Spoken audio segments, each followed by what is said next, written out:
guys, it's Vanity Ezel back at another card fight, Vanguard weekly reveals. So, LEK is on the Vanity. So if you guys enjoyed, don't forget to like, comment, subscribe, donate to the Patreon. Let's get this one started. This week, I honestly did not expect much. I honestly just expected, hopefully, Megalanolia was revealed, which thankfully there was, finally, Bushy gave us something for them. And I expected more Imprisoned things, but we got literally nothing for Imprisoned, or if we did, I'm not paying attention clearly. So that happened. But then also, we got Vairina Valiente, which I thought was going to come out next week or just in somewhere in the near future, but definitely not today. But apparently it did. So let's go ahead and get this started, and we'll get to Vairina at the end. So first up, for our first reveal, we got Dragritter Dubah, 10k base, 5k shield, grade 2 with intercept, auto when it's placed on rear, counterblast 2, soul charge 1, and retire one of your opponent's rear guards. So the counterblast 2, kind of hefty, but if you put this in Eugene, where I'm pretty sure this is where it's supposed to be, it's not counterblasty at all, so it works well in that. You get a free soul charge out of it, and you get to kill something. So all around, I think a pretty good card to go into Eugene, so I'll say 3 to 4 on that. Or maybe 2, depending on what else is in there. Another card for Eugene, or just maybe something in general. Stealth Fiend, Shiga, Manago. 8k base, 5k shield, grade 1. I don't know why, but I really like this thing's art. I just am a sucker for ice, but at the same time, it's Dragon Empire, which means it more or less involves fire. When I think of fire and ice, it paints a beautiful picture in my mind. But auto rear, when your opponent's rear guard is retired during your main phase, retire this unit, look at the top card, call it if it's a unit card, and if it's not, put it to soul. So either you get a free call or you get another soul, which would be helpful in Eugene because you're either getting more soul to actually use Eugene's Soul Blast 5 skill, or you're getting out more boards, so you technically have a mini Eugene. So this exact card is actually really helpful. Next up, we've got Eminence Jabberberus. God, I don't know how to pronounce that. 8k base, grade 1, 5k shield, auto rear. When it boosts, this unit gets plus 2k till end of battle. That is the... I have strong opinions about this because I feel like that's useless. I feel like this is what the 8k vanillas in the trial deck could have been, because I'm not one for these type of effects. So yeah, they're good to some extent because they are 10k boosters, forcing at least 10k guard. But why did it have... Actually, no, 15k guard, actually. But why did it have to be this? Why couldn't this be the 8k vanilla standard that every trial deck gets? Why did it have to be this card reveal? I'm just disappointed in these type of skills. It is... I admit that they do something because they will make your opponent drop at least a 15 for it. But why just the 2k? Next up, we've got Tartarus Beatscrum. A blitz order for dark states, so now they have a blitz order. If you have 5 or more cards in soul, choose one of your units and it gets plus 15k power to end of battle. So that's all what the blitz orders are doing now. All the blitz orders give some form of 15k. The only one that doesn't do it on command, not counting the quick shield of course, is Call of the Beast, which technically does give you 15 if you have 3 or more backer units. So why are they giving everything else a blitz order but Brandgate? Can they give everyone else set orders too? I would love for there to be a set order in Dragon Empire, considering I'm trying to main Eugene right now, and I feel like a set order would be helpful. So please, for love of God, give us a set order for Dragon Empire, or just a set order for everything, and give what's it called? I just forgot his name entirely. Give Brandgate a blitz order, please. I feel like that would be helpful. Next up, we've got a card that I originally thought was for standard, but apparently V-Series, but I thought apparently it's a D-Series card. Knight of War Damage, Fossad. Yeah, if you want to tell if it's from D-Series, just 1, look at how the art of the grade 3 icon is, and then 2, look directly under the Twin Drive and there's a Persona Ride, and I'm pretty sure V-Series cards ain't getting Persona Rides. 13k base, grade 3 as usual. Continues rear, this unit cannot be chosen by your opponent's card effects. Auto rear when its attack hits. Counter charge 1 and soul charge 1. That is helpful in Cater, because if you're playing Bastion I have played Bastion before, and I do sometimes have counterblast problems. It's very rare, but... Well, I want to say it's very rare, but it is kind of rare that I see the problem of counterblasting. So it does help with that. Soul charging wise, that is a problem I occur regardless of which Cater deck I'm playing, so I actually like this. And I'm just a sucker for countercharging cards because I just like how the icon looks. So he's a pretty good grade 3. Definitely not a 4 of, but maybe a 3 of. 3 of sounds good. And speaking of the support that I've been literally waiting for since the trial deck, because I actually like the design of Megalinolia, but I hated it, the fact that 1, you had to Persona Ride to get its full effect off, but 2, it only had 1 effect as well, and 3, the more important reason, they just waited to give it to support to the very end. Thankfully, the very end is here. Silverhorned Beast Gunosura. Sodu. I probably butchered that name, but I'm fine with that. A nice looking bear that I would kind of want to hug, but at the same time I kind of don't. 10k base, grade 2, with intercept and 5k shield as the norm. Auto back row rear guard circle. When this unit attacks, counterblast 1, choose one of your other rear guards, and it gets this unit's power to end of turn. Notice that it says other rear guards, which means you can't pick the Vanguard, but thanks to the over trigger that we got from last week, the one that basically acts like an everything trigger, you just stack the 1 million on any rear guard you want, front trigger it, and then you use this thing skill from the back row, take that rear guard that has got an over trigger, and then shove it onto this thing, and technically you have 2 over triggers. Beat that without using PGs, I dare you! Straight up, 4 copies. This thing works miracles. Next up, we got another card, Silverhorned Beast Areio. 10k base, 5k shield, grade 2, 5 intercept. Looks like a Pegasus. Or not necessarily a Pegasus, but I guess a unicorn. Which, by the way, my friend hates, so I'm just going to say it again. Unicorn! Act rear guard, retire this unit, choose 2 of your units, and this unit gets plus 5k power to end of turn. So, pretty much just, give 2 more things 5k just to make sure that they do hit if your opponent does see a trigger, because Megalinolia only gives 5k power. I'm probably saying that name wrong, but that's the only way I know how to pronounce it. You just give 5ks to stuff, and yeah, it's not necessarily good, but it gives power for free without having a Soul Blast, which this deck has a problem with, and counterblasting, which there is sometimes a problem depending on how sparingly you are with your resources. So 3 to 4, I say. Next up, we've got Ghost Chase, because this deck needs more Blitz Orders for some reason. Blitz Order, grade 2, choose one of your units, and it gets plus 5k power to end of battle, and then you choose one of your rear guards that's not being attacked, and you return it to your hand. That I actually like. Yes, it is essentially a quick shield, and Call of the Wild is...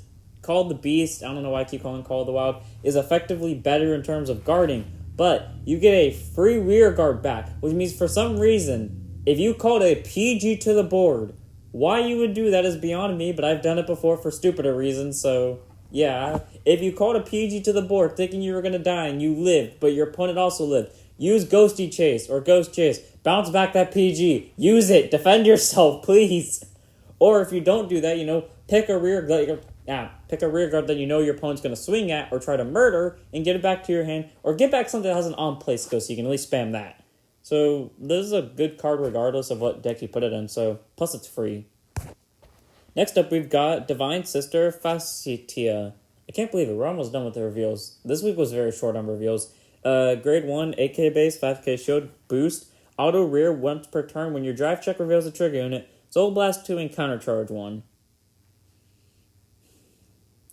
I have seen many builds of Hexa Orb, and, okay, well, not many builds, because many would imply that there's more than 4, but I've seen a good amount of builds. That's still too much. I've seen about 3 different builds of Hexa Orb, not one of them being mine, of course, and all of them have more or less a soul problem, and this one would increase that problem a lot, because, granted, you get a countercharge, and you're fixing one problem because you do need the counterblast, but instead you're losing 2 soul. So if you do pull off the Persona Ride, which costs another soul, you're using 3 soul, basically, to use 1 skill. Doesn't sound worth it. And next up, we have Divine Sister Repisto. Grade 3, Persona Ride, 13k base, Cater Sanctuary as well. Auto rear when your draft check reveals a trigger unit. Counterblast 2, stand it, and it gets plus 5k power to end of turn. So, same problem to an extent, except you don't get plussing out of this. You're actually minusing now, because you're counterblasting 2. So that means already you're throwing down 2 cards for the counterblast, followed by the 3rd one for Hexa Orb, bringing you to 3 damage. So unless you find a way to countercharge with this thing or heal triggers, it's going to be stuck like that. You get a free stand out of it, though, and it's a 17k base, and if you use Hexa Orb, it probably has more triggers on it. And if, you use... This I can see you actually using in Bastion. Or maybe you use both these in Bastions. Maybe that's the point of this, but I assume this was made for Hexa Orb because I like to group things in order that I believe they belong in. Bastion is straight up Paladin, and no one can tell me otherwise. While these two are obviously Oracle Think Tank cards, and I thought that's what they were going for with Hexa Orb. But you know what? Now that I think about it, you could actually put these in a Bastion deck, and it would actually work pretty well, despite the fact of what I said earlier about Bastion sometimes having a counterblast problem, but that's with Aladdin. So, if you could find a way to work it out, you got 2 restands, power on the rear guards, and you get counter charges out of it. So, I say a little good combo here that you can put in with Bastion. I don't suggest Hex Orb with this. I wouldn't do it. I have done it a few days ago, or not a few days ago, but I think it was yesterday and it was not fun. It was not fun at all. Next up, we've got Steam Battler Gungnuram. AK base, 5k shield, grade 1 with boost. This is a Gear Chronicle card by assumption, but it is a Dark States. Auto when it's placed on rear. Soul Charge 1. Thank you. Thank you, God. Me and my friend were playtesting Barrow Magnus a lot because he likes Barrow Magnus, and the problem we kept running into is that every time we had to Soul Charge, we had to Counterblast for it, unless we saw a Brother's Soul, which rarely happened, despite the fact there's 3 of them in the deck. But no, we had to use Counterblast to do it, which meant we couldn't use Barrow Magnus that much. Thank God, I don't care if it's an on-place, they gave us a free Soul Charger, thank you. And then act Rear Guard once per turn, Soul Blast 3 to draw a card. You had us, and then you lost us. But that does prove at some point, because Bruce, you can use some Bruce to get 1 a free Soul Charge, but 2, you do call down a decent amount of hand. I've used Bruce. It was fun, but to me, Bruce kind of feels techy and reliant on the rear guards. Then again, that's also because most of the games, the 2 games I did play with it, most of my hand was triggers for most of the game, so I couldn't really benefit fully off of Bruce. Why did I call it Zeus? So getting that Soul Blast 3 to draw is good because you can at least get a lot of soul with it. And Barrow Magnus, I do not think for a second you would Soul Blast any amount, considering you need to get to 15 soul to use his full ability. And if that's what you're going for, I wouldn't think for a second you would drop that all for 1 draw. Unless you think that 1 draw can lead into like a chain combo with, I don't know,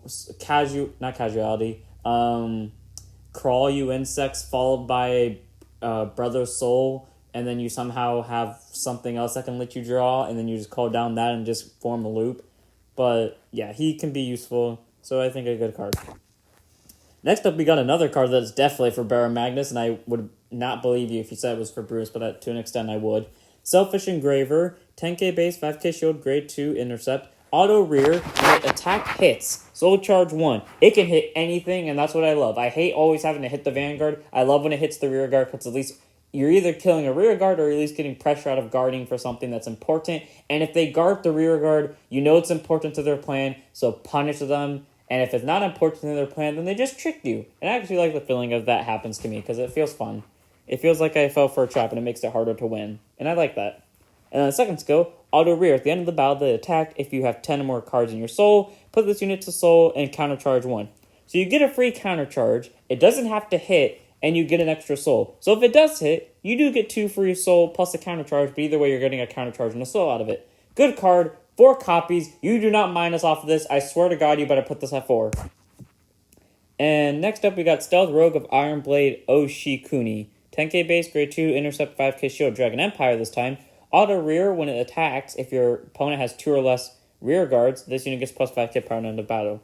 So 15k base. Clearly, I think this is meant for Eugene. I don't think Vairina / Nirvana / whatever you want to call it retires rear guards enough for this to go off a lot, unless your opponent just doesn't call units, then in that case, go for it. But I feel like this works more for Eugene, and even then, this doesn't really feel like a good Eugene card. I mean, with my Eugene deck, I'm nuking shit left and right. You ain't getting a board through my turn. If it goes to my turn, your board's dying. I don't care what you have. First turn, I'm murdering everything. Regardless if you have 5 rear guards, 7 rear guards, 4 rear guards, I'm killing everything.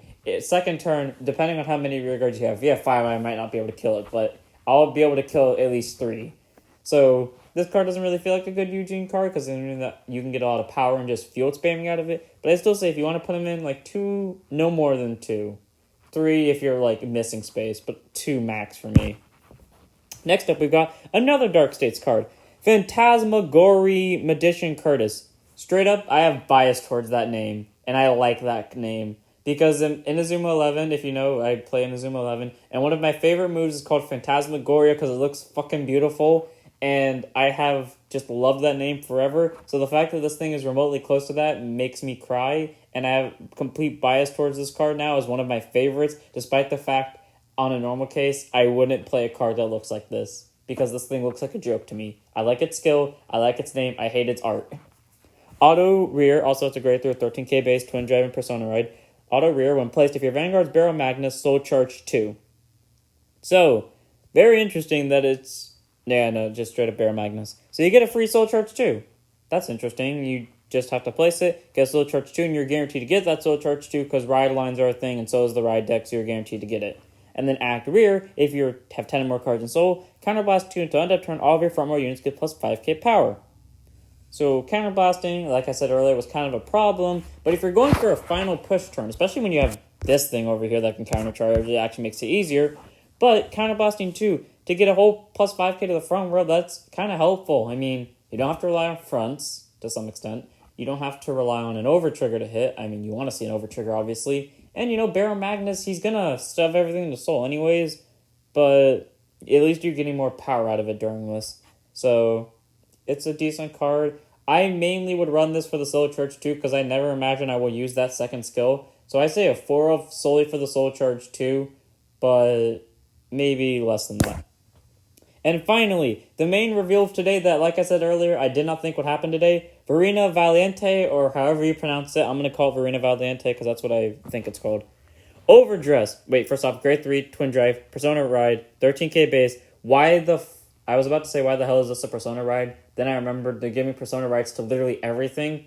Here's proof that they're doing this. Like, yeah, other stuff. If you're screwing around with your friends and you want to just, like, screw around with the ride deck, then yeah, that would make sense. But there is no reason to ever put this on Van, considering it is only useful on rear, and not even a joke would make that better. So I guess it makes sense. But still. Beautiful art, overdress, Trickstar, question mark, or a grade 3 or less unit in the overdress state, aka Vairina. There are no other cards that aren't Vairina, that don't have Vairina in their card and that can be overdressed. So pretty much, you combine Trickstar with it, and that. So you could either just skip a step and go straight to Trickstar, or you can just ride it on Vairina. And then continuous rear, this unit gets plus 5k for each of this unit's original overdress. So, by assumption, I'm not so sure what that means. If I'm correct, then that means, like, if Trickstar's under it, it gets plus 5, so it's an 18. If Vairina's under it, it gets plus another 5, so it's a 23. I'm pretty sure that's how it works. I'm not exactly sure. But either way, that's a guaranteed 18k base, and that's just fun to have because that makes it harder for your opponent to kill it. I just realized this thing has a fucking cape. Jesus Christ. That was even more of one of my favorites because it has a cape. I wish it wasn't pink, though, but it's fine. And it just can keep getting more power sets during both players' turns. Your opponent has a harder time killing it, and it can swing for decent numbers. Also, auto rear, once per turn. When the attack of this unit in the overdress state hits, counterblast 1, discard 1 to stand it. So, you know, it is a once per turn, so you can't just abuse it. It is a counterblast, and it is a discard, which isn't that bad nowadays. And it gets a free restand. So you can just constantly use this more and more. I like that. And I have something to say about this. So I'm both glad and hurt by its ability. I want to say I wish it did more, but at the same time I don't. Because remember, this is the first set for overdress. And if they gave us like broken ass stuff right at the beginning, it would lead us to question what's coming next, or is it like just gonna slowly get worse and worse as it just undevelops and then eventually having Vanguard die. So thankfully, yes, all these abilities that kind of feel bad or like they feel undeveloped, especially in World with Brantgate, but it's getting slowly better and better. So hopefully that's how they work it with this. I still like its ability. It's a really good card regardless, but I wish it did more, and hopefully they'll expand on things like this during the next set, and hopefully when they give us Vairina Elgar, I'll get to see a theory that me and my friends had with something, and hopefully I'll get to see it released. Also, I didn't put the arts in, but it's official news that we are getting more triggers for units. Yay! I know it doesn't matter to most people, but when you're me and it bothers you that you're having to use triggers that look like they're from Paladin decks with Hexa Orb, and Hexa Orb is obviously from Oracle Think Tank, it begins to bother you a lot. Thankfully, they're giving us more triggers, so I can shove stuff in and not give two shits. Thank you. And that was pretty much this week's releases. I hope you guys enjoyed. Don't forget to like, comment, subscribe, donate to the Patreon. There's a Discord link in the description, so go join that if you want to talk to me. There's also a Twitch link in the description. Go follow that. I'm actually going to start streaming soon. I know I say it every but I promise you, give me like 2 months to set everything up. Yes, 2 months, because I actually need to do things. Then I'll actually start streaming to it. And finally, what was the third one? Oh yeah, my second channel focused on Beyblade is in the description below, so you can go subscribe to that. And that was all. I'll see you on the next one. If you want to, comment down below. What's one of your favorite reveals so far? Actually, no. More, not counting Brantgate, or maybe we can count Brantgate. What is your favorite, reveal so far, just for Booster Set 101? What deck do you think you're actually going to main? Because honestly, with the way Vairina is now, I think I actually want to main Vairina now as Dragon Empire. I'm still maining Eugene. Fuck everything else, but I might main this now. And yeah, now I'm done. So don't forget to... I'll see you on the next one. Don't forget to stand up your Vanguards.